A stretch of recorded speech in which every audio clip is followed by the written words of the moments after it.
আসসালামু আলাইকুম। Baseball learning বিডিতে আপনাকে স্বাগতম। আজকে আমরা আলোচনা করব স্ট্রাইক জোন নিয়ে।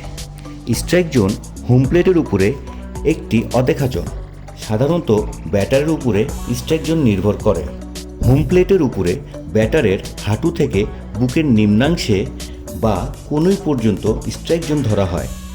পিচার যখন পিচিং করে সেটি যখন হোম প্লেটের উপরে হাঁটু থেকে বুকের নিচের অংশ বা কোণই পর্যন্ত এর মধ্যে দিয়ে যায় সেটাকে আম্পায়ার স্ট্রাইক বলে গণনা করে। স্ট্রাইক জোন ব্যাটারের উচ্চতা অনুযায়ী কম বেশি হয়ে থাকে। পিচার যখন পিচিং করে স্ট্রাইক জোনের কোনো অংশে পিচিং করা বল ছুঁয়ে ক্যাচারের কাছে গেলে সেটিকে আম্পায়ার স্ট্রাইক দিবে। আর স্ট্রাইক জোনের বাইরে পিচিং করলে সেক্ষেত্রে ব্যাটার ব্যাট সুইং না করলে বল বলে গণ্য হবে। সহজ ভাষায় ক্রিকেটে যেটা ওয়াইড, বেসবলে সেটা বল।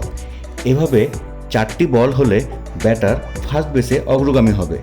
আর স্ট্রাইক জোনের ভিতরে 3টি বল পিচিং হলে 3 নম্বর পিচিংয়ে ব্যাটার যদি বল মিস করে তাহলে ব্যাটার স্ট্রাইক আউট। ধন্যবাদ। আমাদের সাথেই থাকুন, বেসবল সম্পর্কে আরও জানুন।